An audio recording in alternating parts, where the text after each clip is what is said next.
Hold on to your wigs, people, because this is a messy story.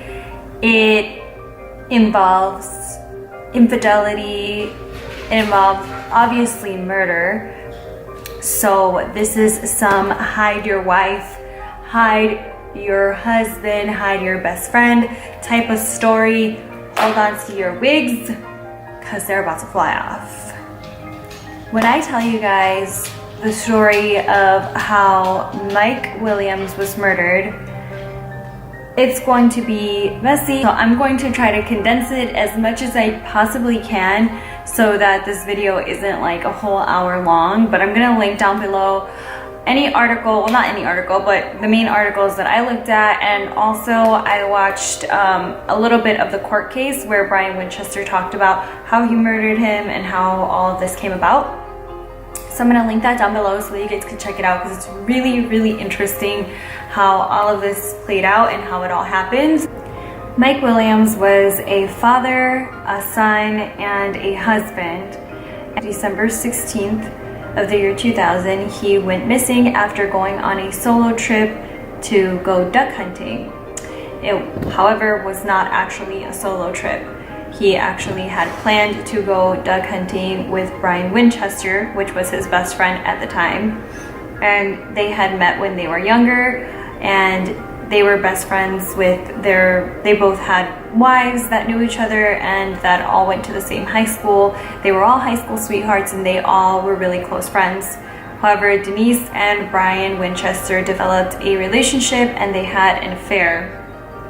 So through the years of their affair, they had planned out a plot to murder Mike Williams. And Brian Winchester was actually a life insurance salesperson. I don't know how else to word it. He sold life insurance. Brian Winchester convinced Mike Williams to take out an additional life insurance policy, and it was for $1.5 million. So Mike was kind of like on the fence about this life insurance policy. He felt like he didn't really need it, and he wasn't really paying the premiums as he was supposed to. So they were short on time as far as what Denise and Brian had planned. They wanted to make the murder of Mike Williams seem like it was an accident. So they went on and they planned out this duck hunting trip with Brian and Mike, where they would go out.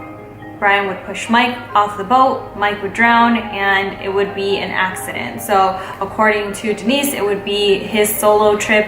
He fell off, he died, he drowned. That was it. But it didn't exactly work that way. Sorry, Summer's here. Okay. It didn't exactly go the way that they had planned.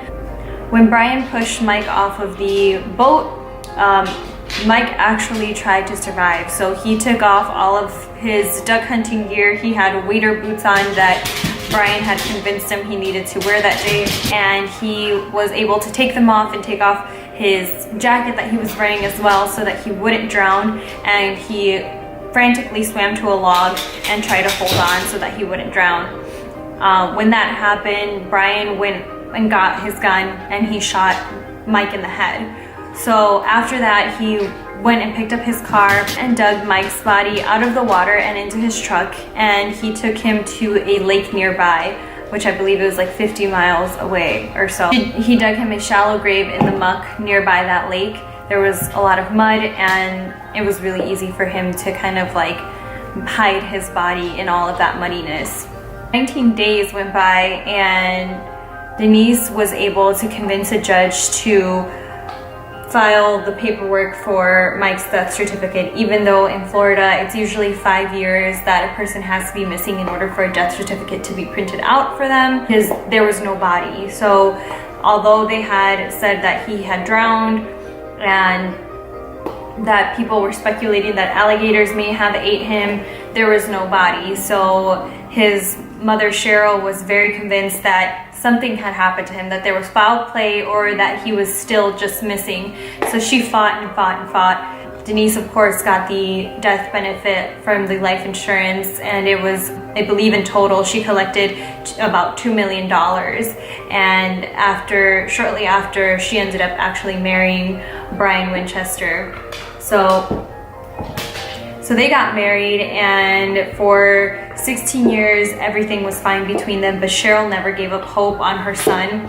She really believed that something awful had happened to him, or that he was still out missing. 16 years went by, and Brian was actually arrested for Denise's kidnapping. He kidnapped her in his car and put a gun to her head, and they were fighting over, I believe she was wanting to divorce him. But truly, Brian was just worried that Denise would talk about what happened and put all of the blame on him. When he was arrested, he ended up telling authorities about everything that happened. He confessed to Mike's murder. I was gonna say Brian. He confessed to Mike's murder, and he actually led them to his grave, where he had dug up in all of that mud. When they pulled out his body, they right away determined that it was not an accident, that he definitely was shot in the head. And they put Brian away for 25 years. After his confession, they went in and questioned Denise Williams. She went ahead and she maintained her innocence all the way up until this year, actually. In January of 2019, she had a trial, and ultimately she was found guilty. Only after 8 hours of deliberation from the jury, and she was found guilty of all accounts, and she will be spending the rest of her life in prison. I hope you guys really enjoyed this interesting story of Mike Williams, Denise Williams, and Brian Winchester. It's a really sad one, and like I said at the beginning of this video, it makes you want to look at your best friend sideways and be like, what do you have planned? And I'm sorry that Summer was being such a big brat in this video. I hope you guys enjoyed it though. Please give it a thumbs up if you did, and if you want to see more videos like this, to see you guys on my Thursday video. If you guys are into fashion, makeup, fun stuff besides murder. Oh my god, she's such a huge baby. Besides murder, if you're into that kind of thing. If not, I will see you here next week on True Crime Tuesday for another video. Be sure to subscribe to this channel. See you guys on Thursday if you're into that kind of thing. If not, I'll see you back here on Tuesday of next week. See ya!